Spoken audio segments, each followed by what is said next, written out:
Hello dear students. आज के video में हम देखेंगे जो सीमेंट क्लिंकर होता है उसका कंपोजिशन क्या होता है।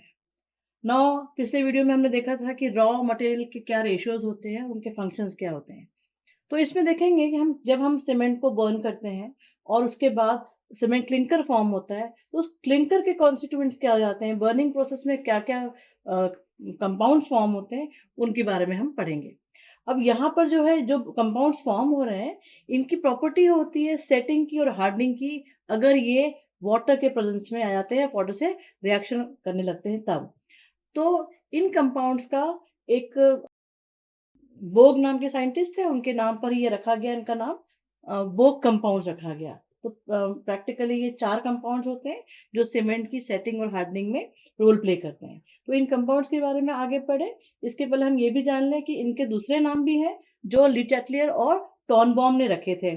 तो ये जो कंपाउंड्स 4 बने हैं, ये इनके प्रपोर्शन जो है वो सीमेंट के बिहेवियर को गवर्न करता है। तो अगर मान लीजिए एक कंपोनेंट बढ़ गया तो उसका बिहेवियर चेंज हो जाएगा। तो ये हमें ध्यान रखना है कि जब ये बन जाए तो उसका क्या प्रोपोर्शन रहेगा, उस हिसाब से सीमेंट का बिहेवियर डिसाइड होगा। तो इसमें पहला कंपोनेंट कहते हैं हम try calcium silicate. Try calcium silicate का जो इस बोग कंपाउंड का जो सिंबल है वो C3S है। और अब आगे आने वाले डिस्कशन में जब भी हम ट्राई कैल्शियम सिलिकेट कहेंगे, मैं C3S वर्ड यूज करूंगी। तो इसका केमिकल फॉर्मूला होता है 3CaO SiO2। इसका नाम दिया ली चैटलियर ने elite.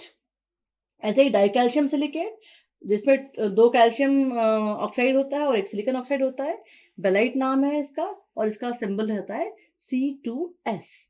Try calcium aluminate that is 3CaOAl2O3, ये कहलाता है सेलाइट, इसका सिंबल है C3A। Tetra calcium aluminoferrite that is 4CaOAl2O3 Fe2O3, इसको कहते हैं फेलाइट, और इसका सिंबल होता है C3AF।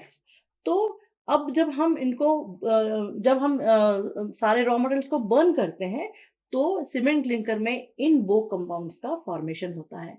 और ये जो फॉर्मेशन होता है, इसमें हम देखें इंडिविजुअल कंपाउंड का रोल क्या है।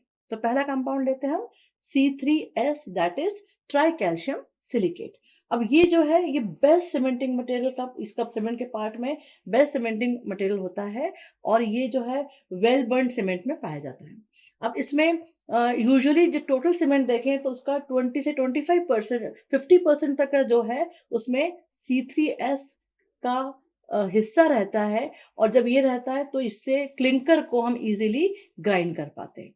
नॉर्मली ये रेंज जो है, अगर हम ओपीसी की बात करें तो 40% C3S उसमें पाया जाता है।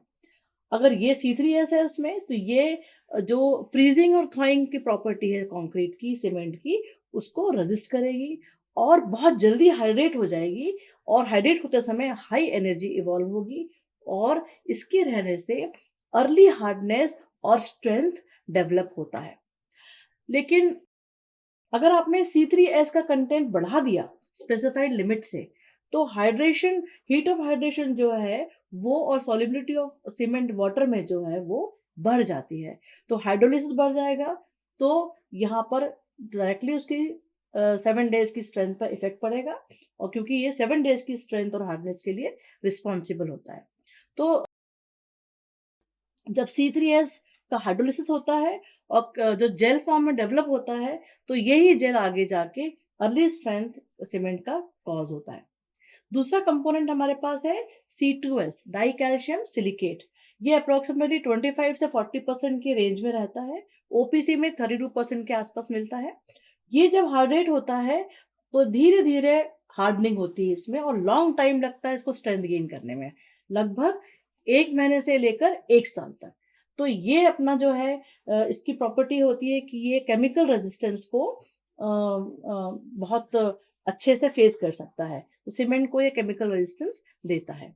अगर आपने C2S की अमाउंट अगर बढ़ा दिया तो उसमें जो क्लिंकर फॉर्म होगा वो बहुत हार्ड होगा, और उसे आपको, क्योंकि हार्ड है, उसकी स्ट्रेंथ ज़्यादा है, और उसमें आपको क्या है, बहुत मेहनत लगेगी ग्राइंड करने में जब फाइनली आप पल्वराइज करने की कोशिश करेंगे।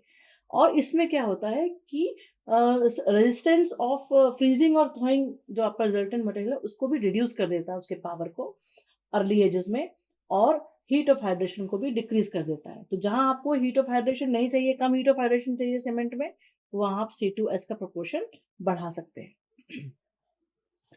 अब C2H को हाइड्रोलिसिस जो होता है या हाइड्रेशन जो होता है वो धीरे धीरे चलता है, और धीरे जो आप कहेंगे अर्ली एजेस में, जैसे 1 महीने का भी टाइम लें तो उसका बहुत लिमिटेड इफेक्ट होता है उसकी स्ट्रेंथ और हार्डनेस पर। लेकिन 1 साल जैसे जैसे पहुंचेगा वैसे वैसे उसकी जो है स्ट्रेंथ बढ़ती जाएगी, और लगभग 1 साल में C3S के बराबर उसकी स्ट्रेंथ पहुंच जाएगी।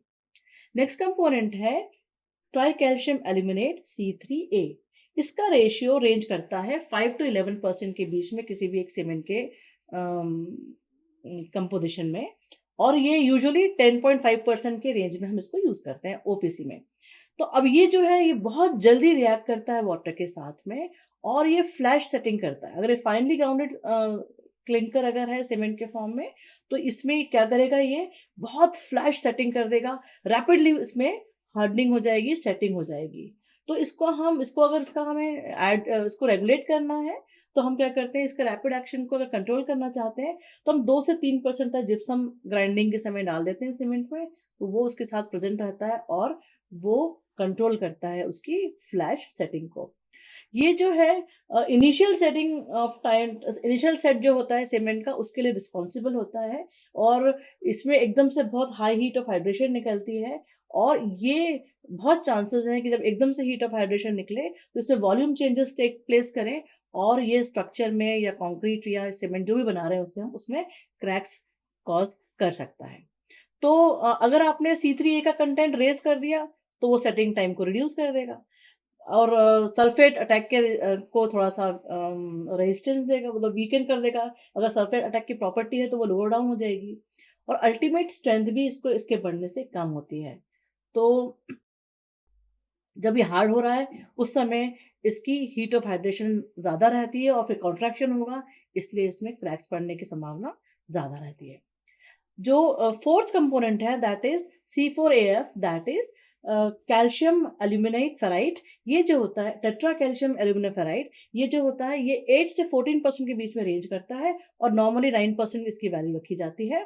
अगर ये भी रिस्पॉन्सिबल होता है फ्लैश सेटिंग के लिए, लेकिन ये थोड़ा लेस हीट जनरेट करता है, और ऐसा करते हुए इसमें एक और प्रॉपर्टी होती है कि इसकी जो, अगर हम चारों कंपाउंड को कंपेयर करें तो इसकी पोरेस्ट सीमेंटिंग वैल्यू होती है। पोरेस्ट सीमेंटिंग वैल्यू होने के कारण हम अगर अगर हम इसका कंटेंट अगर रिड्यूस कर देंगे तो स्ट्रेंथ पे बहुत ज़्यादा फर्क नहीं पड़ता है। तो ये हमने चारों कंपोनेंट के बारे में इस वीडियो में जाना, जो रिस्पॉन्सिबल है क्लिंकर में प्रेजेंट होते हैं, और जो सीमेंट के एक्चुअल जो बिहेवियर सेटिंग और हार्डनिंग है उसके लिए रिस्पॉन्सिबल होते हैं। Thank you.